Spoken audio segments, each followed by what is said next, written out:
안녕하세요. 지난 시간 1904년부터 1910년까지의 국권 침탈 과정에 대해 공부했지요?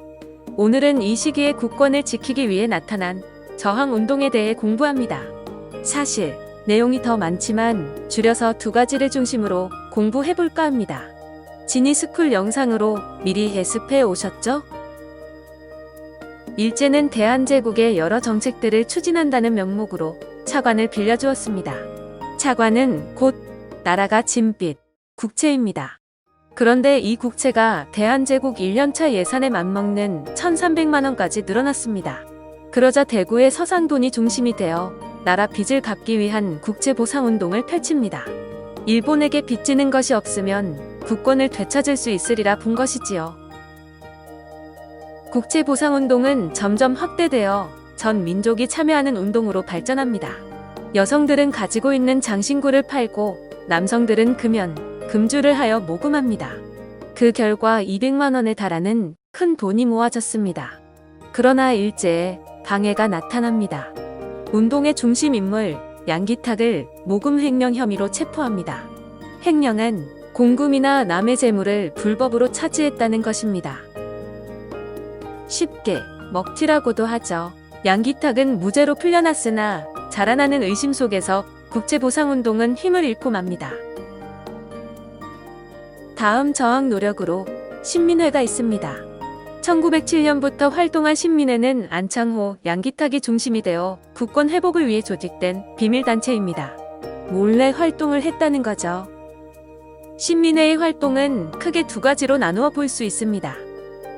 교육과 산업을 통해 힘을 기르기 위한 활동, 그리고 일제와 싸울 준비를 하는 활동입니다. 1에서 4번까지가 전자의 활동에 해당하고 5번은 후자에 해당하는 활동이라고 볼 수 있겠네요. 앞 영상을 학습했다면 빈칸을 다 채웠을 겁니다. 심화 설명을 드릴게요. 국권 침탈기 당시 일제에 대한 저항은 두 가지 갈래로 나타납니다. 애국개몽운동과 항일의병운동입니다. 애국개몽운동은 교육과 산업 발전을 통해 우리 민족의 힘을 길러야 한다. 똑똑해지고 부자가 되어 우리 민족의 실력이 높아지면 일제로부터 국권을 회복할 수 있을 것이다.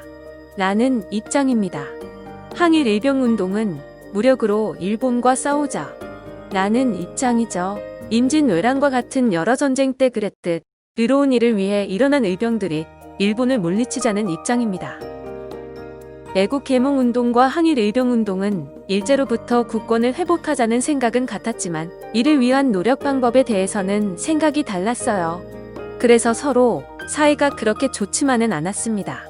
애국개몽운동 계열에서는 의병활동을 무모하다고 생각했고 의병운동 계열에서는 민족의 실력이 길러져도 국권 회복으로 이어지지는 않으니 싸워야 한다고 주장했죠. 그런데 신민회는 교육과 산업 육성을 통한 애국개몽운동 활동도 하였지만 무장 독립투쟁을 위한 기반을 닦아 놓았습니다. 일제와 싸울 준비까지 했다는 것이죠. 두 활동을 종합했다고도 볼 수 있습니다. 그렇기 때문에 이 시기 굉장히 중요한 항일단체이므로 잘 기억해 놓아야 합니다. 애국개몽운동과 항일의병운동에 대한 이 도표 및 설명은 학습지 빈 공간에 필기해 두세요. 시험 문제에 낼 거니까요. 이상 일주일간의 온라인 수업을 마칩니다. 다음 주 학교에 나오면 진도도 나가겠지만 수행평가를 보겠네요. 17일 수요일, 18일 목요일에 볼 거라 예상합니다. 수행에 대한 안내는 만나서 하겠습니다. 학교에서 봐요.